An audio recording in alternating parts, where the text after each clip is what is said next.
우리 주님은 오늘도 이 자리에 임재해 계십니다. 우리 주님께서 우리 한 사람 한 사람에게 구체적으로 말씀을 주시고 축복해 주실 텐데, 이 말씀이 나에게 주신 말씀이다. 믿음으로 받으세요.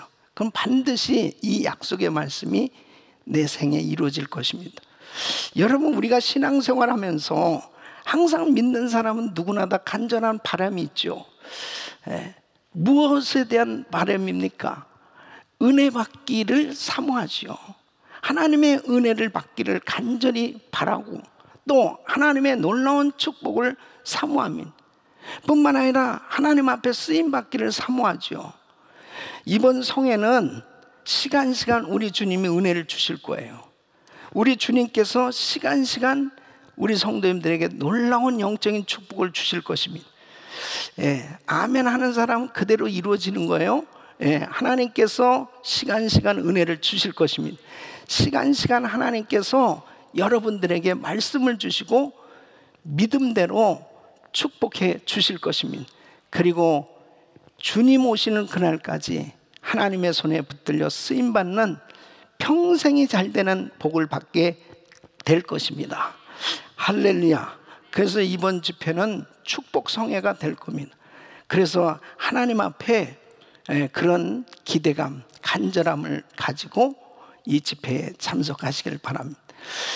우리가 신앙생활하면서 내 신앙이 정말 성장하고 성공하기 위해서는 반드시 두 가지 면을 잘 아셔야 됩니다. 두 가지 요소가 꼭 필요한 겁니다. 하나는 바로 하나님에 대해서 배우는 거예요. 여러분, 디모데후서 3장 14절 보면 너는 배우고 확신한 일에 거하라 그랬습니다. 배우는 것이 얼마나 중요하냐? 하나님에 대해서 알아야 돼요. 자, 모세나 여호수아가 좌로나 우로나 치우치지 아니하고 하나님 말씀을 쫓아갔을 때 형통한 삶이 됐다고 그랬습니다. 좌로나 우로나 치우치지 아니했던 것은 하나님의 말씀을 알았기 때문입니다.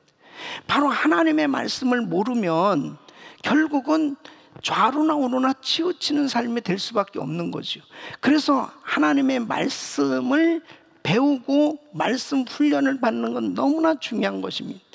이 말씀 속에서 원칙이 있거든요. 원리가 있거든요. 그것을 깨닫는 것이 참으로 중요합니다. 또 한 가지는 하나님께 받는 거예요. 하나님께로부터 받는 거예요. 자, 은혜는 배우는 거에 받는 거예요. 받는 겁니다.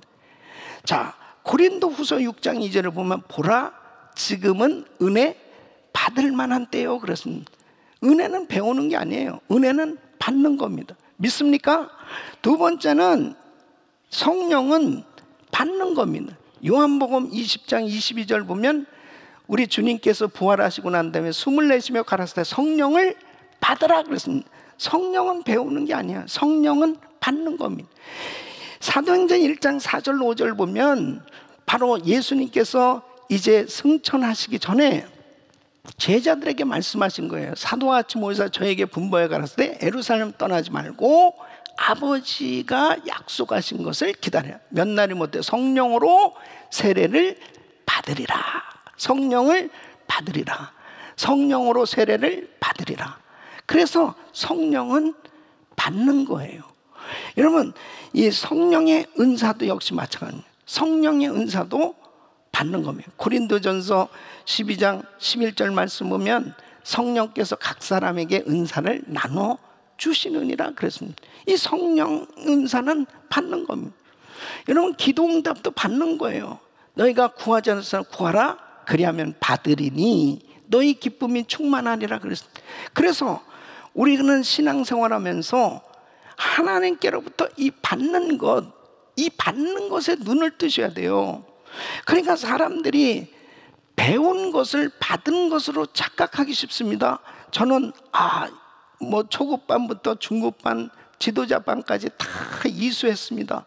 그런데 정말 은혜를 받았느냐? 성령을 받았냐? 성령의 은사를 받았냐? 이 받는다라고 하는 것은 이론이 아니에요.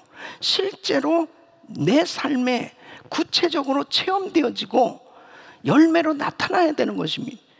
그래서 바로 하나님에 대해서 배우고 그리고 하나님께로부터 받는 것에 대해서 바른 이해가 필요한 것입니다. 여러분, 이 열왕기하 2장에 보면은 이 엘리사는 엘리야를 보면서 나는 저분을 나의 모델로 삼아야 되겠다.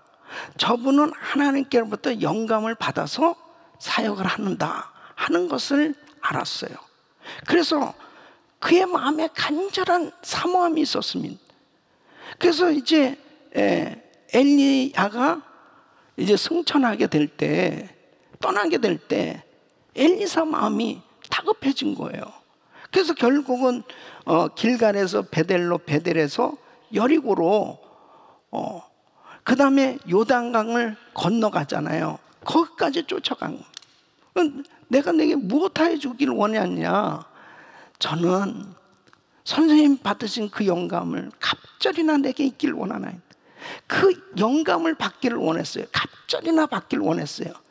다른 제자들은 배우는 것으로 만족했을지 모르지만 이 엘리사는 받아야 되겠다. 엘리야가 사역을 하는 것은 배워가지고 저렇게 사역하는 것이 아니고 하나님께로부터 능력을 받아서, 영감을 받아서 사역하고 있다는 것을 아는 거죠. 그러니까 보세요. 열왕기상 18장에 보면은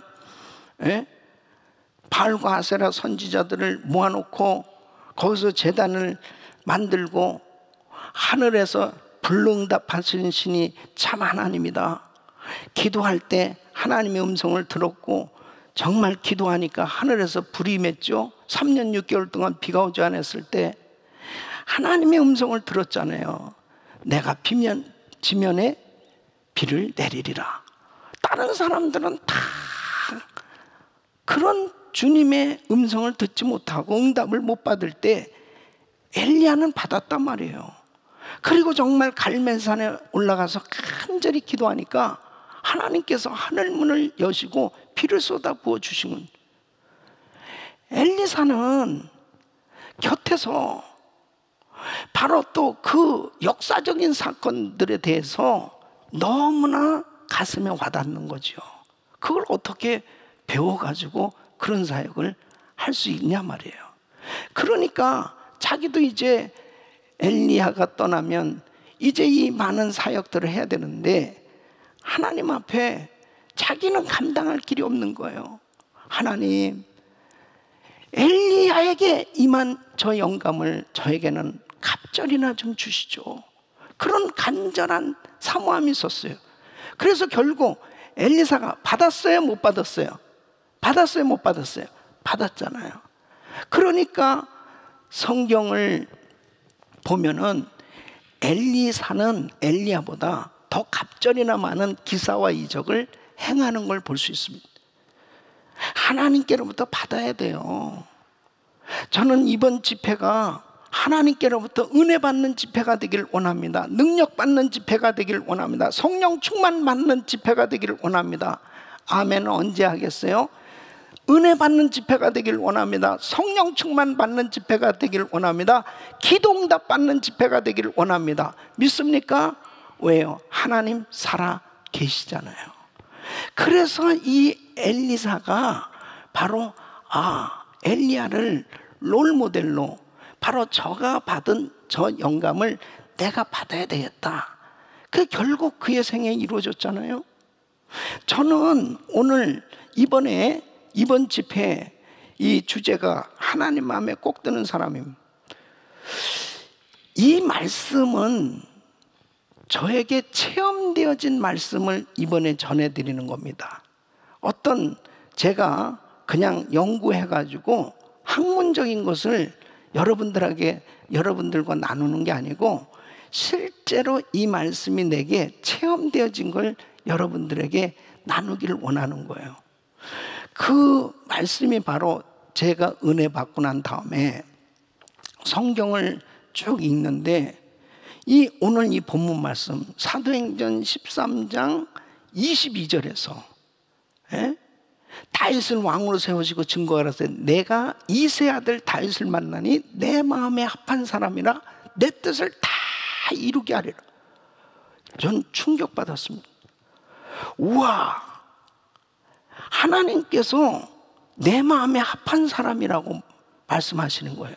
누구를? 다윗을. 내 마음에 합한 사람이다. 내 뜻을 다 이루게 하리라. 이렇게 복을 받은 사람이 어디 있습니까? 그래서 저는 아니 어떻게 다윗이 하나님 마음에 합한 사람이 됐을까? 궁금해지기 시작한 거예요. 아니 어떻게 다윗이 하나님 마음에 꼭 드는 사람이 됐냐 말이에요. 그래서 내 뜻을 다 이루게 하리라. 그렇게 하나님께서 약속하신 그 말씀대로 저의 생에 이 놀라운 복을 주셨단 말이에요. 그래서 그때부터 이 다윗에 대한 말씀을 계속 읽고 또 읽고 이 말씀을 정말 연구하고 공부하기 시작했습니다. 그래서 바로 성경에 대해서 배우는 것이 중요한 게 뭐냐면요, 그 말씀 속에 원칙들이 있어요. 원리가 있습니다. 이 원리 원칙은 시대가 변해도 그 원칙들은 그대로 변함없이 어느 시대든지 적용될 수 있는 거예요. 자, 다윗에게 역사하신 그 하나님은 오늘도 우리와 함께하고 계세요. 믿습니까? 바로 다윗을 축복하신 그 하나님은 저와 여러분들을 축복하신 하나님이세요. 믿습니까? 바로 그 하나님께서 다윗에게 이세 아들 다윗을 만 내 마음에 합한 사람이다, 내 마음에 합한 사람이라고 그렇게 말씀하셨다면 바로 나도 그런 사람이 될 수 있는 거 아니에요? 네? 자, 다윗에게 내 뜻을 다 이루게 하리라 이렇게 축복을 해주셨다면 바로 나에게도 이런 축복이 임할 수 있는 거 아니에요? 네? 아멘을 아주 크게 하는 사람 그대로 된다니까. 그래서 저는 이 다윗을 모델로 삼고, 이때 저는 사실 이제 예수 믿은 지 얼마 안 됐고, 그 다음에 저에게 막 은혜가 임해서 얼마나 정말 은혜를 사모했는지 몰라요. 그 성경을 뭐 창세기부터 요한계시까지 그냥 말씀을 읽는데 너무 꿀송이처럼 단 거예요, 이 말씀이. 그러면서 막 이 다윗을 사모하게 되니까 이 말씀을 또 읽어보고 또 읽어보고 그러면서 결국 이제 하나님의 부름을 받았고 제가 신학교를 가게 됐는데요. 구체적으로 이 다윗에 대해서 어떻게 다윗이 하나님 마음에 합한 사람이 됐을까? 그 원칙들을 이제 말씀을 통해서 하나씩 깨닫기 시작했고 그것을 적용해 보기 시작한 거예요. 그러니까 하나님께로부터 받는 것은 굉장히 중요한 것입니다. 그럴 때 나의 삶 속에 그 약속의 말씀들이 이루어지기 시작하는 거예요. 자, 다윗 보세요. 왜 다윗처럼 나도 하나님 마음에 합한 사람이 될 수 있냐면요, 다윗은 정말 평범한 사람이었단 말이에요. 너무너무 평범한 사람이었습니다. 예?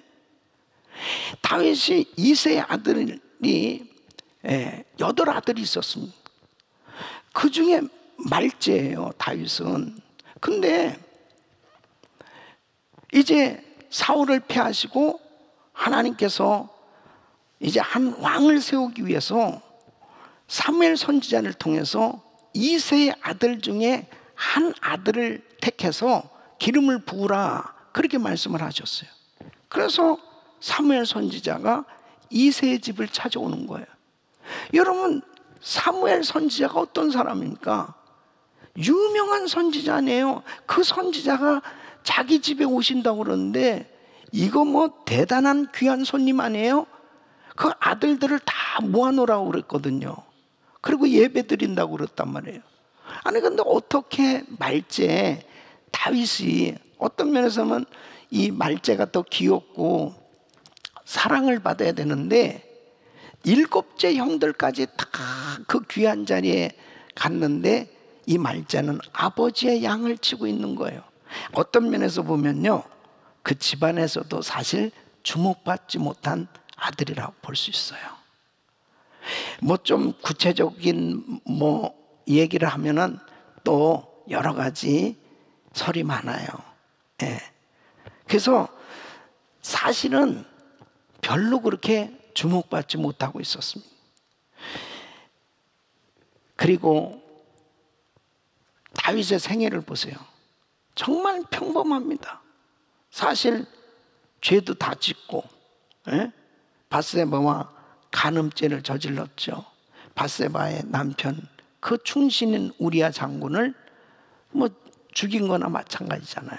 그런 사실은 죄를 지은 사람이에요. 그리고 사실 자식 교육도 제대로 못 시켰습니다. 어떤 면에서 보면 그 장남인 암논이 그 암논은 그 여동생을 간통을 하질 않나, 압살롬이 반란을 저지르질 않나. 아들들이 말이에요, 되먹지가 못했어요. 아주. 솔로몬은 또 결국 타락하고 맙니다. 그러니까 사실 자식들도 제대로 교육 못 시켰습니다. 자, 보세요. 지극히 평범한 거예요. 그러니까 뭐 대단한 게 아니에요. 이렇게 실수도 또 부족한 허물도 있는, 이럼에도 불구하고 하나님께서 이 다윗을 내 마음에 합한 사람이다 그렇게 인정하시고 다윗에게 어마어마한 축복을 주신 거예요. 내 뜻을 다 이루게 하는. 그래서 다윗이 어떤 축복을 받았냐 보세요. 정말 여러분 이런 축복을 받으셔야 돼. 예? 아멘. 이런 축복 꼭 받으셔야 돼. 첫째, 이스라엘의 가장 위대한 왕이 됐습니다. 이 다윗은 역대상 28장 4절에 보면 하나님이 이 다윗을 선택해 줬다는, 이스라엘 하나님 여호와께서 전에 나를 내 부친의 온 집에서 택하여 영원히 이스라엘 왕이 되게 하셨나니, 곧 하나님이 유다 지파를 택하사 머리를 삼으시고 유다의 족속에서 내 부친의 집을 택하시고 내 부친의 아들들 중에 나를 기뻐하사 온 이스라엘의 왕을 삼으셨. 그래서 다윗이 왕이 되어서요 40년을 통치합니다. 그리고 33년은 이 통일 왕국으로 왕으로서 통치를 하는데, 이때가 가장 부강한 나라였고 가장 영토가 넓었고 가장 평안했던 시기가 바로 다윗이 통치했던 시절입니다. 이건 뭐예요? 하나님이 복을 주신 거죠. 평안케 하리라, 경고케 하리라, 존귀케 하리라, 이런 복을 받았단 말이에요. 그리고 결국 하나님께서 이 다윗의 이제 왕조에 있어서 다른 왕들을 이제 평가할 때 다윗이 꼭 기준이 됐습니다. 다윗이. 그래서 열왕기상 15장 11절에도 보면은 아사에 대해서는 그 조상 다윗같이 여호와 보시기에 정직하게 행하면 좋은 왕이에요. 선한 왕이에요. 또 열왕기하 16장 2절 보면 아스 왕에 대해서 그렇게 말씀하는데, 그 조상 다윗과 같지 아니하여 그 여호와 하나님 여호와 보시기에 정직 행치 아니하고 다윗과 같이 아니하면 결국 악한 왕이에요. 이렇게 다윗이 바로 모든 왕들을 평가할 때 기준으로 세워주셨단 말이에요. 이렇게 하나님께서 다윗을 위대한 왕으로 세워주셨습니다. 두 번째를 보면 하나님이 함께 하심으로 가는 곳마다 승리하는 거예요. 가는 곳마다. 그래서 사무엘하 8장 14절 보면 다윗이 어디로 가든지 여호와께서 이기게 하셨더라. 백전백승입니다.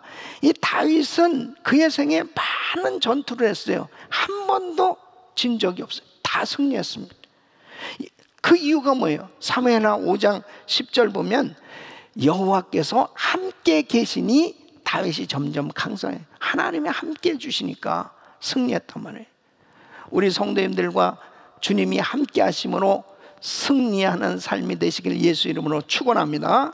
세 번째는 용서받은 축복입니다. 여러분, 용서를 받는다는 것이 얼마나 큰 축복입니까?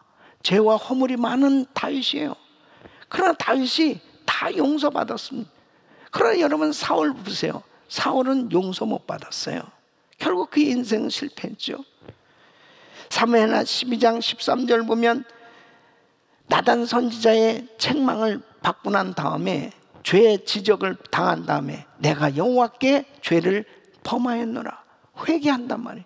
하매 다윗이, 나단이 다윗에게 대답하되 여호와께서도 당신의 죄를 사하셨나니, 하나님의 죄사함을 받게 됩니다.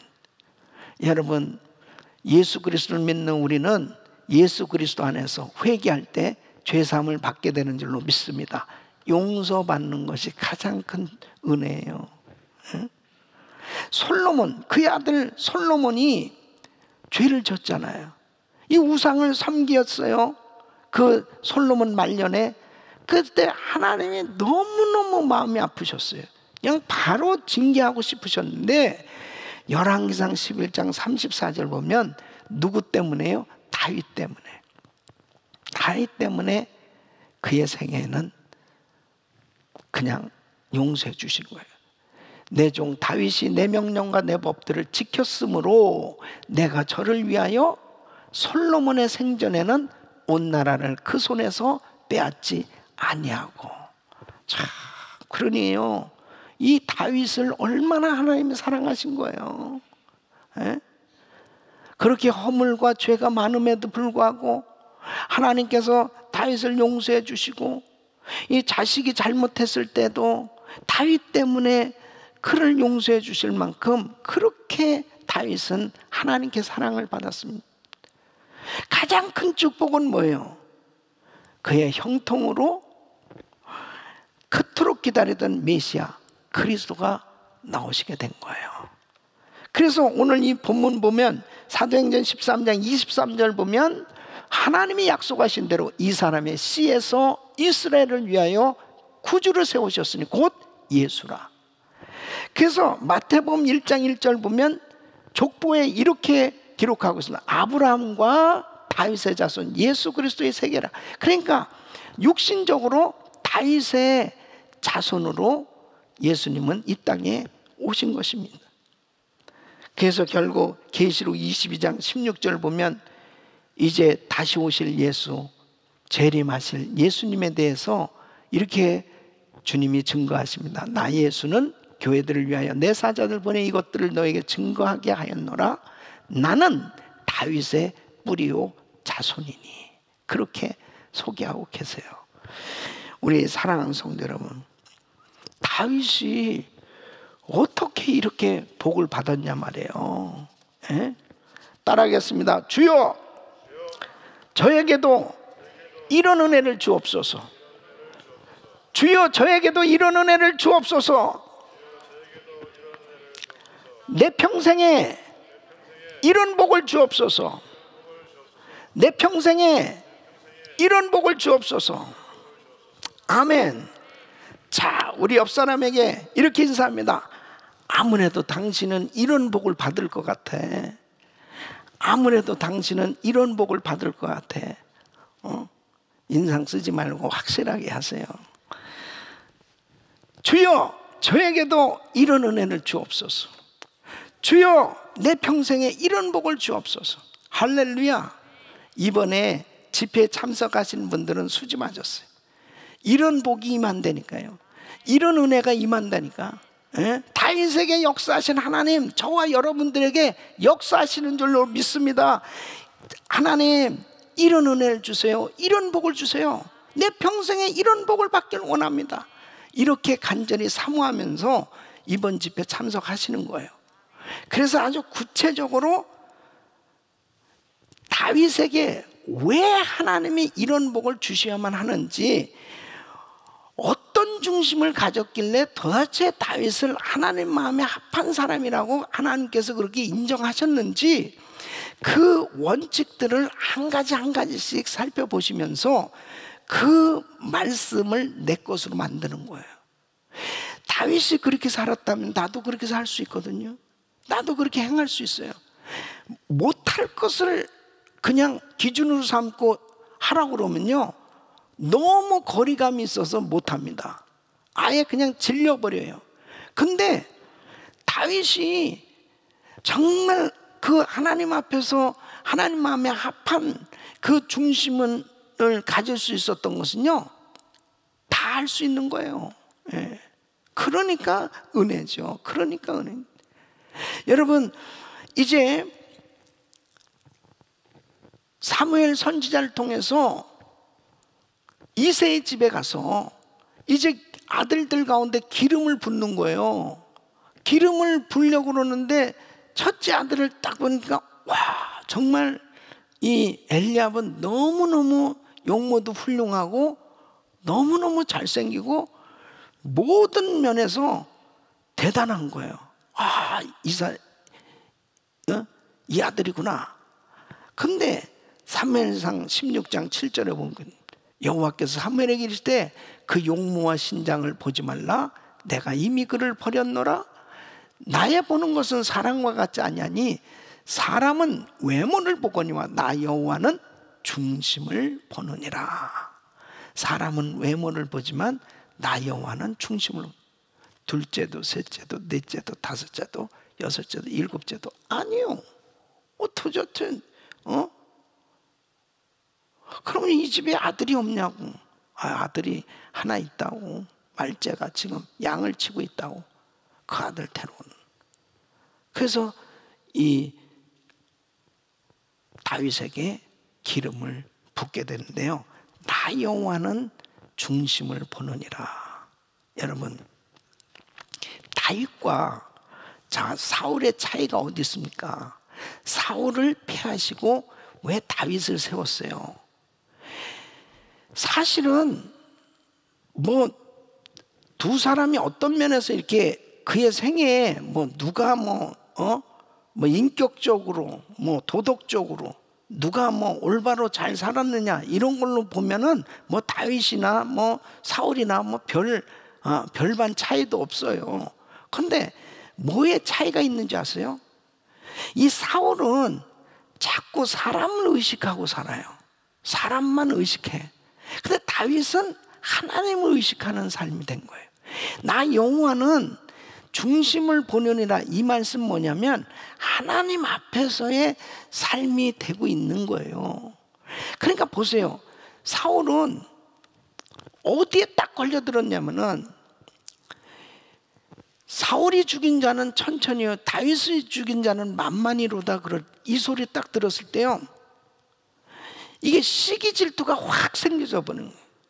그러니까 이 다윗을 격려해주고 다윗은 자기의 사위까지 됐단 말이에요. 그리고 얼마든지 이 다윗은 자기 집안의 가족이야. 그럼에도 불구하고 그렇게 미워하고 그렇게 싫어하는 거예요. 왜? 사람을 의식하고 사는 거예요. 사람들이 날 볼 때 어떻게 볼까? 사람들이 나를 어떻게 생각할까? 계속 사람을 생각하니까 자기가 스스로 인생을 괴롭히면서 살았습니다. 스스로 자기가 만든 그 올무에 묶여가지고 괴롭혀. 여러분, 사람들이 나를 뭘 그렇게 대단하게 생각을 하냐고. 뭘 그냥 자꾸 사람들이 나를 어떻게 생각할까 그래가지고 그것 때문에 막 괴로워하고 힘들어하고 어려워하고 그런 사람들이 얼마나 많은 줄 알아요? 내가 이런 옷 입고 나가면은 사람들이 나를 우습게 보겠지. 내가 그래도 명품도 아니고 말이야 이런 거 들고 다니면 나를 어떻게 생각해? 아이고, 사람들 그런 바빠요. 그런 생각할 시간 없어. 괜히 스스로 막 자기가 자기 스스로를 괴롭힌다니까요. 그렇게 사는 사람은 요즘은 이 코로나 바이러스 사태로 그냥 추리닝 입고 집에서 계속 지내는 사람들 많고 그냥 아주 밖에 나오지도 않고 그냥 지내니까 그런 부분들이 별로 없을 거예요. 한 번은 제가 전도한 사람을 이제 그 교회로 인도했는데 이 형제가 그 다음 주에 안 나온다는 거예요. 이 형제 왜 안 나오냐고 그랬더니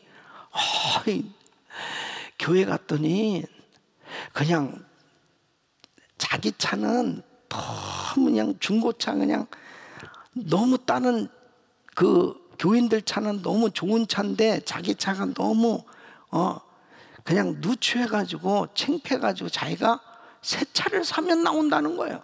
야, 진짜. 그래서 내가 그래서 형제예요, 당신 차 볼 시간 없어. 사람들이 당신 차 뭐 무슨 차를 타는지 그게 무슨 상관이 있냐고. 근데요, 사람들은 사람을 의식하고 살잖아요. 대부분이 자기 스스로 거기에 묶여가지고 괴롭힘을 당한다니까요. 그냥 스스로 막 힘들어하는 거야. 그런데 다윗은 하나님 앞에서의 삶이 되려고 했던 거예요. 하나님 앞에. 그래서 다윗은 하나님 앞에 어떻게 하면 내가 하나님을 기쁘시게 해드릴까? 하나님 앞에서의 삶이 되려고 했기 때문에 바로 그 중심이 복을 받을 수 있었던 거예요. 우리 사랑하는 성도 여러분, 예배 드릴 때도 마찬가지입니다. 하나님 앞에 드리세요. 하나님 앞에. 하나님 앞에 기도를 드릴 때도 하나님 앞에 드리세요. 헌금을 드릴 때도 하나님 앞에 드리세요. 여러분, 하나님 앞에 드리는 중심이 될 때 그 사람의 그 모든 것을 하나님 받으시고 축복하신 줄로 믿습니다. 사람들을 자꾸 의식하고 비교할 때 결국 신앙생활도 제대로 안 되는 거예요. 이제 코로나 바이러스 사태 이후에 우리가 다시 교회 와서 예배 드리게 될 때 저는 이렇게 생각해요. 이제 코로나 바이러스 이 사태로 인해서 어떤 면에서 보면요, 다 평준화가 되는 거야. 그냥 평준화.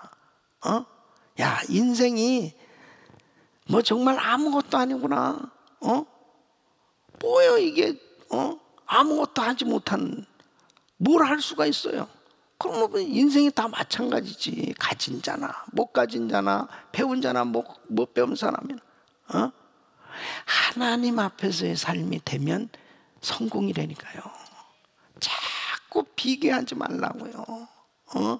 그러니까 사울은 자기 스스로 자기가 왕인데, 아니 자기가 왕 노릇이나 제대로 잘하면 되는데 괜히 평생을 그냥 다윗을 죽이러 돌아다니다가 자기가 죽고 마는 거예요. 왜 그렇게 괴롭힘을 자기 스스로 당하냐 말이에요. 이 문제가 오늘날 심각합니다. 여러분, 심각해요. 다른 사람들에게 내가 어떻게 보일 것이냐, 사람들이 나를 어떻게 보느냐, 이런 생각보다도 하나님이 나를 어떻게 보실까, 나는 하나님 앞에 어떤 사람이 돼야 될까, 바로 하나님 마음에 합한 사람, 하나님을 기쁘시게 해드리는 중심을 가지시기를 예수 이름으로 축원합니다. 축원합니다. 축원합니다. 그것이 성공이라니까요. 하나님 앞에서의 삶이 되자는. 그럴 때 우리 주님이 내 중심을 보셨을 때, 내 마음이 아파다. 너 내 마음에 꼭 드네. 이러한 하나님 마음에 합한 사람들이 되시기를 예수 이름으로 축원합니다. 그래서 오늘부터 이제 한 가지씩, 이제 두 가지씩 이렇게 해나갑니다. 오늘 한 가지, 이제 내일 새벽에 두 가지, 이렇게 계속해서 하나님 마음에 어떻게 다윗이 정말 드는 사람이 되었을까, 다윗은 어떤 중심을 가졌느냐, 오늘 말씀 속에서 잘 정리하시고 그걸 내 것으로 만드시길 예수 이름으로 축원합니다. 첫째는 다윗은 찬양을 드리는 중심을 가졌습니다. 찬양을 드리는 중심. 자, 사무엘상 16장 22절 23절 보면요, 이새에게 사람을 보내어 이르되 청컨대 다윗으로 내 앞에 모셔 서게 하라. 그가 내게 은총을 얻었느니라 하니라. 하나님의 부르신 악신이 사울에게 이를 때에 다윗이 수금을 취하여 손으로 탄즉 사울이 상쾌하여 낫고 악신은 그에게서 떠나더라. 이 다윗은 악기를 잘 연주할 줄 알고 찬양하는 그 은사가 있었습니다. 이게 소문이 났던 것 같아요. 사울 왕이 어느 날 너무 머리가 아픈 거예요.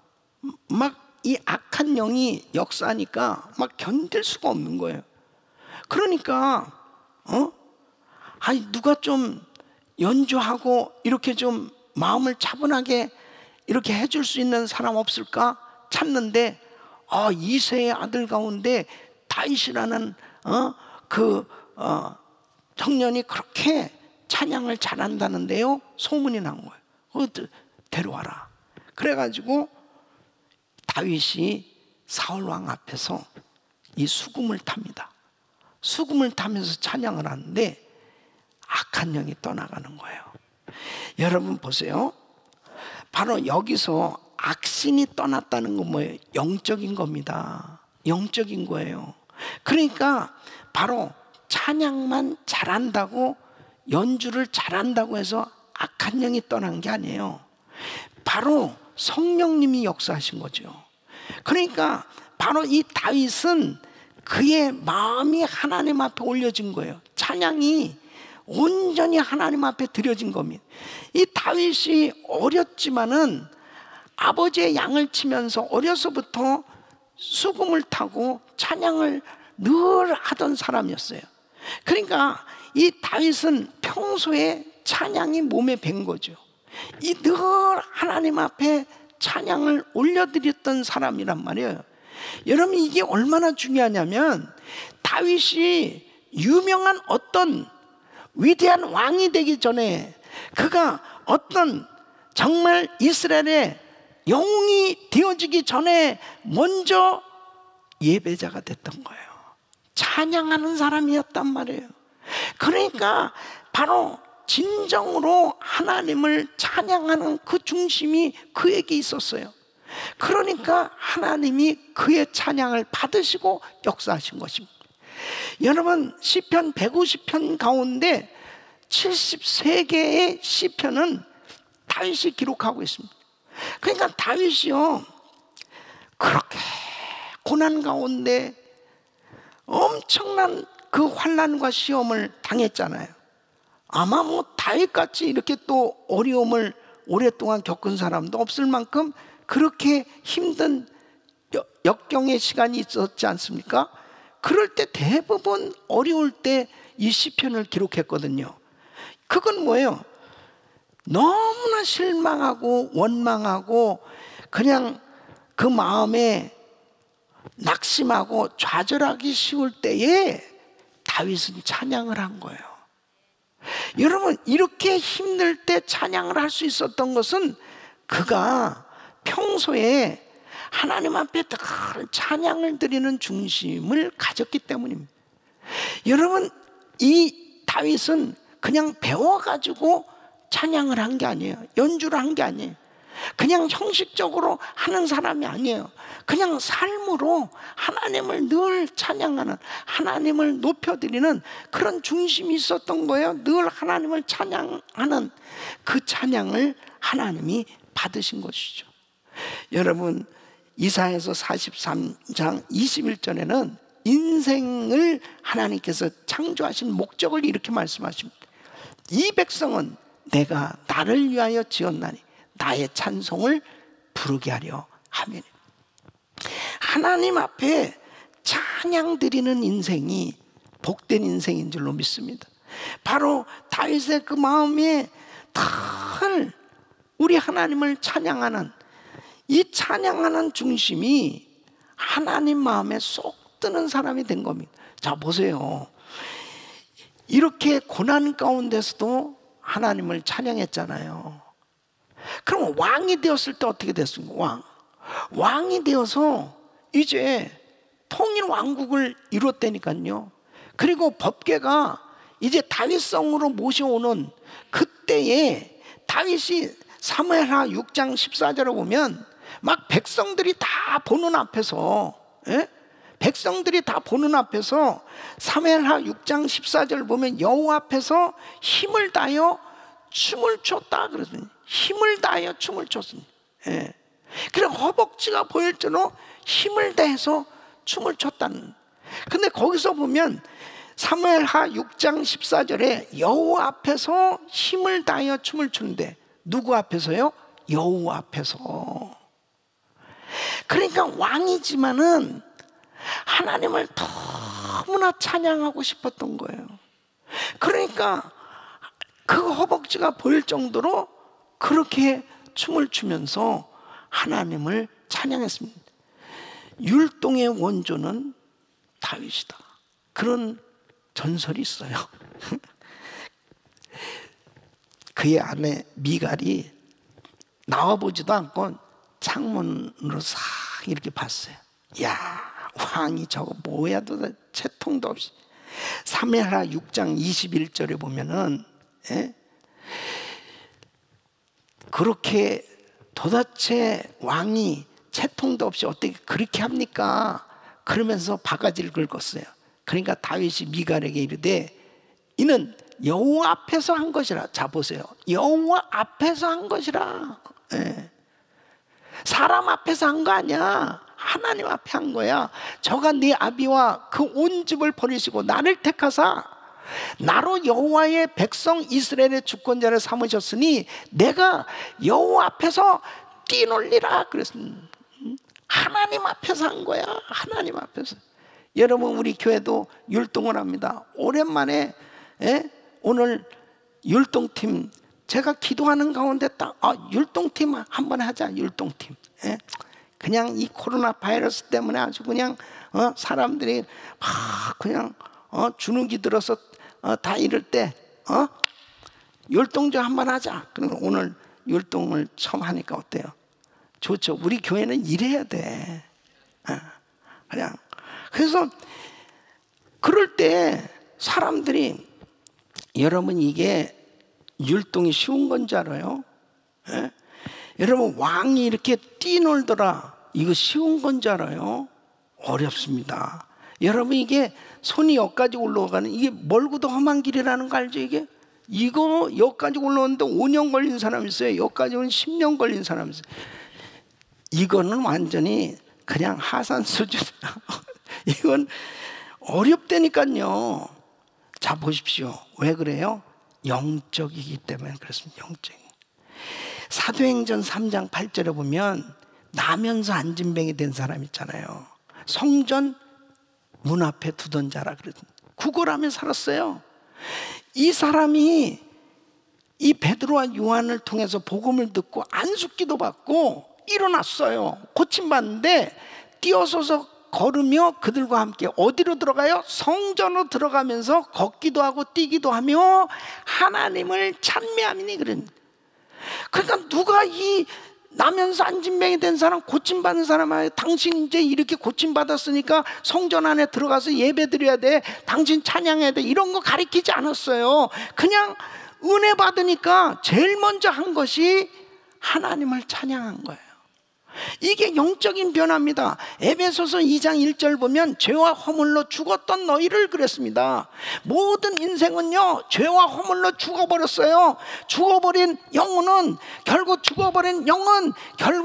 영이신 하나님을 알만한 능력이 없어요. 하나님을 찬양할 수 없습니다. 그러니까 모든 세상 사람들은 세상을 찬양하는 겁니다. 세상을 노래하는 겁니다. 세상 사람들이 하나님 노래하는 거 봤어요? 하나님 노래는 흉내는 낼지 모르지만 찬양은 되잖아요. 와, 오늘 어부들 찬양하는데 진짜 이렇게 쫙 올라가는 걸. 왜 그래요? 영혼이 은혜를 받고 은혜 받은 사람들이 찬양을 올려니. 우리 찬양팀들이 이 찬양하잖아요. 그러면 쫙 올라가는 건 그 뭐냐면 절대로 기교로 하는 게 아닙니다. 하나님 은혜 받은 그 영혼이 주님을 향하여 팍 올려주니까요 하나님이 받으시는 거예요. 예? 죄와 허물로 죽었던 너희를, 영이 죽어버린 사람은 찬양할 수 없습니다. 율동이요? 무슨 율동? 율동은 에? 몸이 굳어서 안 된다니까 이게. 근데요, 이 사람들이 노래방에 가면 90점, 100점 나와요. 거기서 막 난리가 났는 거야. 술 한잔하고 막 난리가 나. 거기서는 몸이 풀어진. 그건 세상이잖아요. 그 세상의 세상신을, 세상의 영. 근데 하나님의 성전을 하지, 이 찬양은 하나님만 보내는, 절대 안 됩니다 이거. 절대 안 돼요. 그러니까 제가 어떤 교회 부흥회 갔는데요, 찬양 인도자가 막 찬양 한 곡하고 잔소리하고 찬양 한 곡하고 잔소리하고 막 야단도 치는 거예요. 왜냐하면 이 사람들이 막 박수도 안 치고 막. 그러니까 여러분 손 들어보세요. 여기 마귀 대가리가 있다고 생각, 때려 때려 때려 때려 이렇게 해가지고 박수를 쳐도 또 그때뿐이지 또 다시 이렇게 내려. 그러면 안 돼. 힘들어요. 그런데 이상하게 세상 가수들이 나오고 그러면 열광을 한단 말이에요. 막 미쳐가지고 막 열광을. 근데 교회 와서는 그게 안 되네. 왜요? 영이 죽어버렸습니다. 그래서 예수 믿고 성령으로 거듭날 때, 예수 믿을 때 죄가 사함받아요. 원죄가 사함받아요. 예수 믿을 때 그 죄가 사함받으니까 성령이 임해요. 거듭나게 되니까 영이 살아났어요. 거듭났어요. 다시 태어났어요.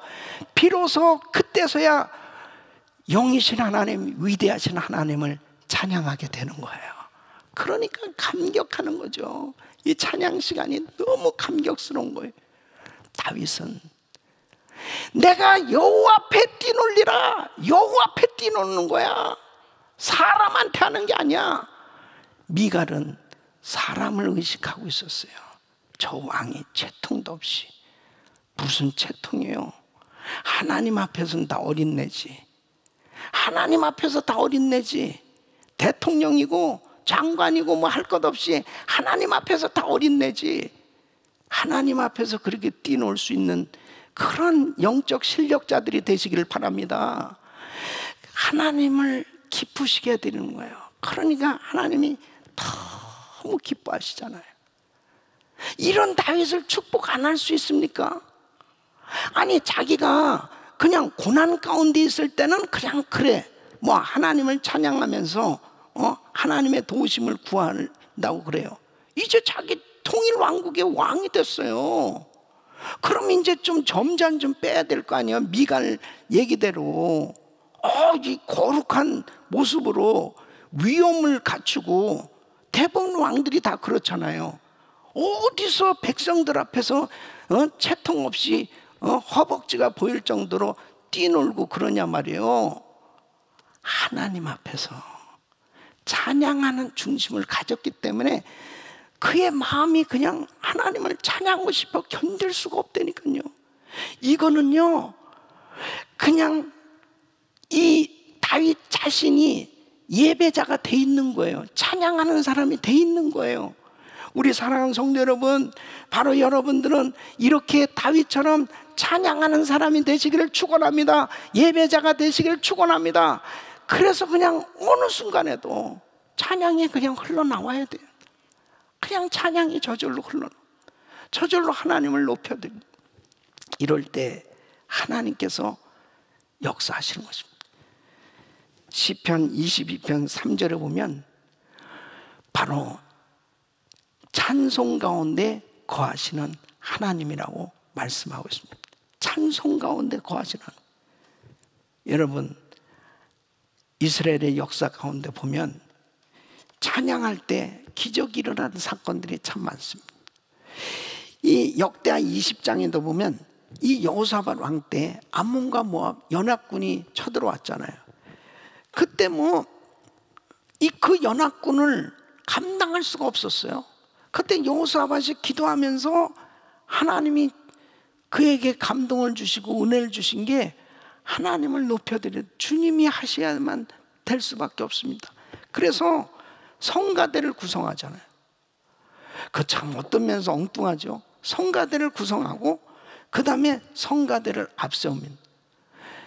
나는 그 말씀을 묵상할 때마다 늘 이런 생각이 드는 거예요. 야, 전쟁할 때 우리 성가대를 1부 성가대를 보낼까, 2부 성가대를 보낼까, 3부 성가대를 보낼까. 그랬을 때 과연 몇 부가 갈까? 그런 생각이 가끔 들어요. 네. 겁나죠? 네? 그러니까 거기서 노래 잘하는 자 딱 뽑아가지고 거룩한 예복을 입혀서 성가대를 구성해. 그래가지고 여호와께 감사하세 그 자비하심이 영원하도다 하면서 찬양하고 나가는데요. 와, 하나님 역사님 천사를 보내가지고 그냥 자기들끼리 싸워. 이 자기네 아군들끼리 다 싸우고 서로 죽이고 그냥 끝나버렸어. 하나님이 하시면 되는 거예요. 예? 찬양할 때 기적이 일어난다는 거예요. 사도행전 16장 보면은 바울과 실라가 매를 맞고 감옥에 갇혀 있습니다. 찬양할 맛이 납니까? 그런데 이 바울과 실라가 감옥에 갇혀서도 막 그렇게 찬양하는, 그것도 밤중에. 그러니까 다른 죄수들이 다 듣더라 그랬잖아요. 그러니까 그 하나님 앞에요 찬양하는 사람이 돼 있으면은, 예? 그 중심이 하나님을 찬양하는 중심을 가진 사람은 고난 가운데일수록 더 하나님을 찬양한다는, 고난 가운데 그때 드러나게끔 돼 있어요. 그러니까 하나님이 그 중심을 받으시고 역사하셔서 그냥 묶여있던 것들이 스르르 풀려지는 거예요. 그 다음에 옥문이 열려지는 거예요. 여러분, 이 코로나 바이러스 사태 가운데 우리가 이렇게 부흥회를 하고 있습니다. 100일 새벽 기도를 하고 있습니다. 매일 찬양을 드리고 있습니다. 하나님 앞에 찬양을 드리는 가운데 묶여있던 것들이 다 풀어질 줄로 믿습니다. 풀어질 줄로 믿습니다. 열려질 줄로 믿습니다. 찬양 드리세요. 기적이 일어나는 거예요. 그러니까 욥기서 1장 21절만 다 잃어버리는, 엄청난 시험을 당한 가운데서도 주신 자도 여호와시요 취하신 자도 여호와시, 여호와 이름이 찬송을 받으실지니다. 하나님을 높여드렸을 때 우리 주님께서 그의 평생을 어떻게 해주셨어요? 다 회복시켜 주셨습니다.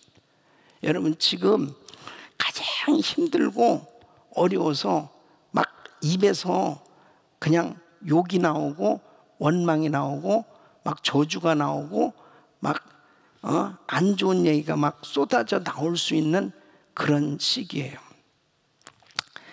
제가 한국에서 그 IMF 때 그 서울역 지하도에 가서 그 노숙자들이 그렇게 많잖아요. 그 노숙자들하고 이렇게 얘기를 하는데 그 마음에 상처가 있으니까 그냥 그 입에서 막 욕이 나오는 거예요.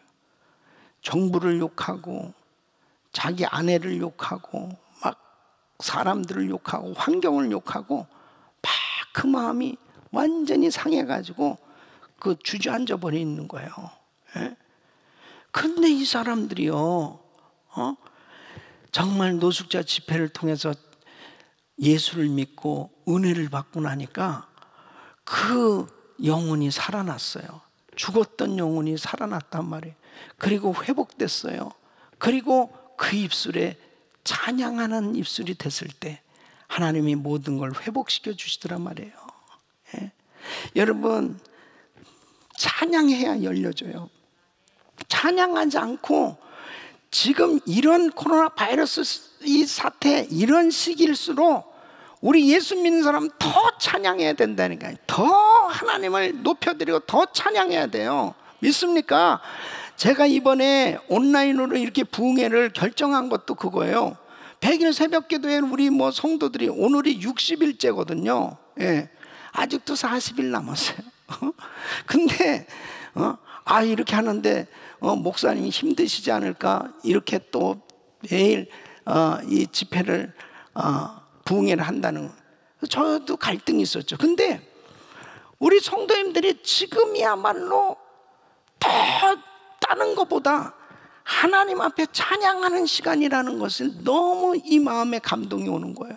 예배 드려야 된다. 지금 이때야말로 더, 한 번이라도 더. 그래서 하나님 앞에 찬양을 올려드릴 때 묶였던 것들이 다 풀어져요. 예? 코로나 바이러스 다 소멸되고 하나님께서 우리 성도들을 건져주실 줄 믿습니다. 제가 중국에서 집회를 하는데요,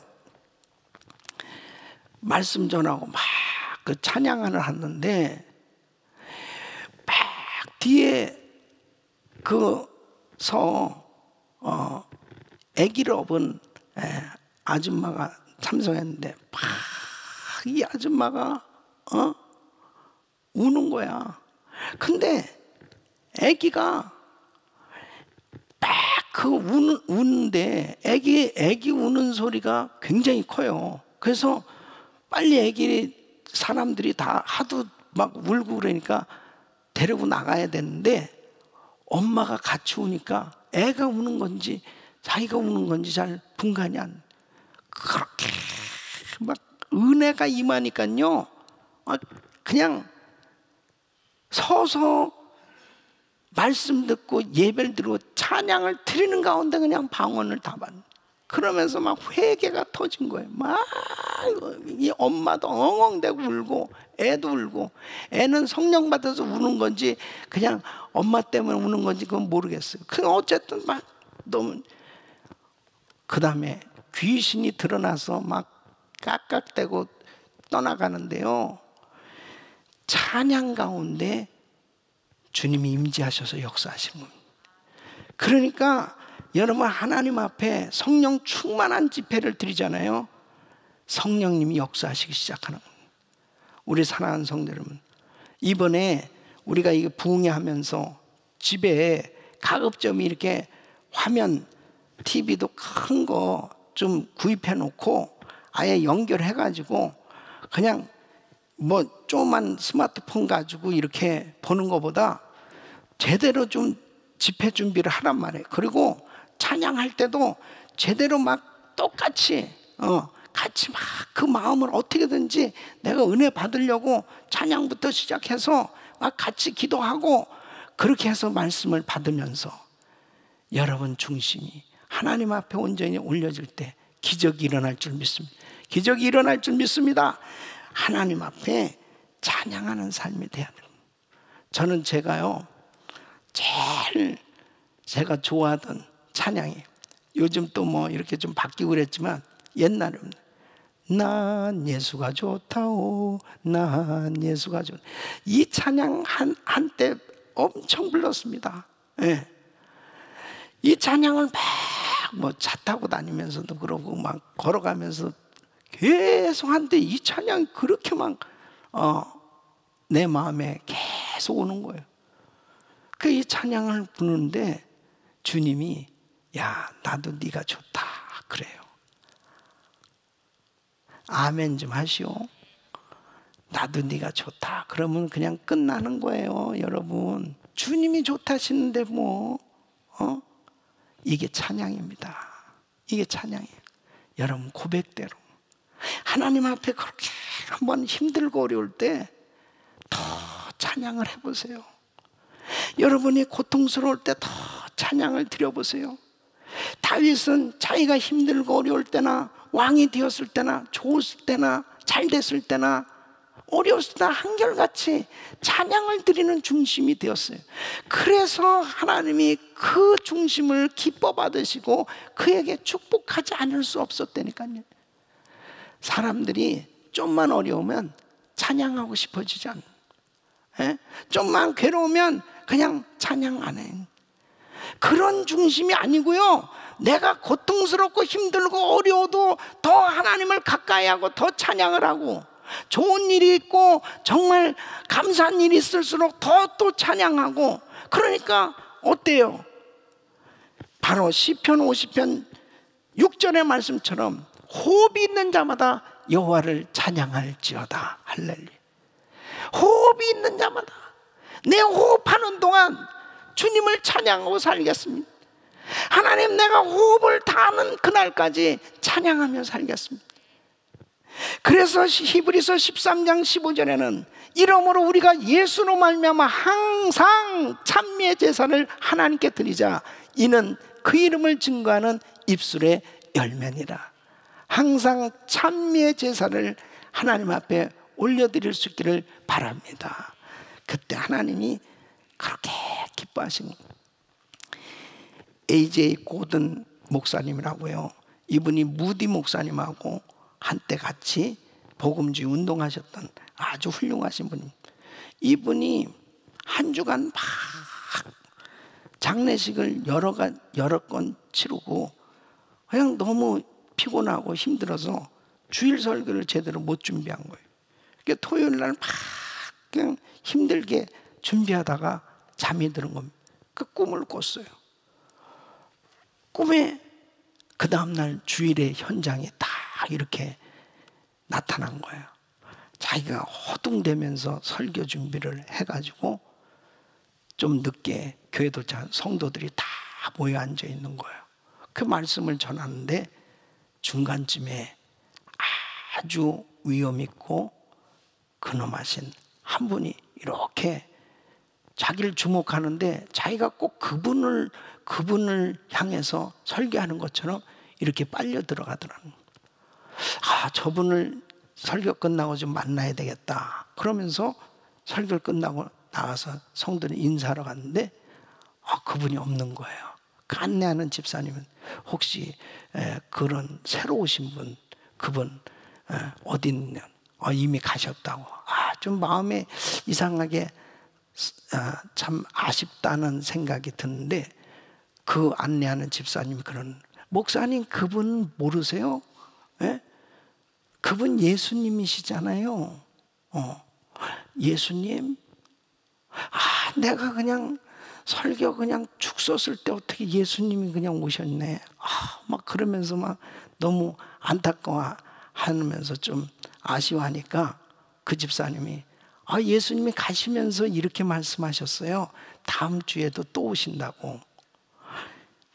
이 목사님이 그 이야기를 들으면서 꿈에서 깨서 깨달아진 것이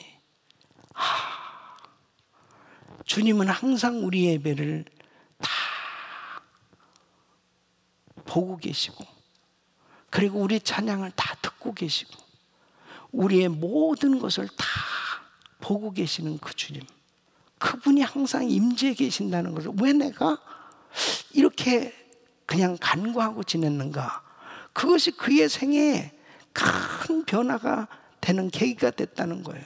그래서 항상 예배 드릴 때마다 주님이 계시지.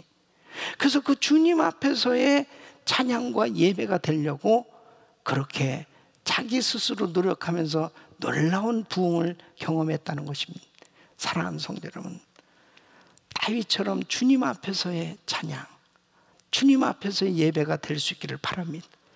바로 하나님이 받으시는 찬양, 하나님이 기뻐 받으시는 중심은 찬양을 드리는 중심입니다. 이러한 마음으로 우리 주님을 영화롭게 해드릴 때, 여러분 지금처럼 이렇게 코로나 바이러스 사태로 엄청난 확진자들이 나오고 사망자들이 나오는 이런 비상사태 가운데서도 모든 만사를 다스리시고 주관하시고 그분의 손안에 모든 것이 있음을 우리는 확신하기에 이런 어려운 가운데서도 우리 주님을 온전히 높여드리고 찬양할 때 우리 주님께서 우리의 중심을 받으시고 찬양이 바로 우리의 삶 가운데 기도가 되어서 하나님께서 부으시는 은혜로 모든 것들이 열려질 줄로 믿습니다. 보함을 받을 줄로 믿습니다. 하나님의 놀라운 축복이 임할 줄로 믿습니다. 이런 은혜가 여러분 모두에게 임하기를 예수 이름으로 축원합니다.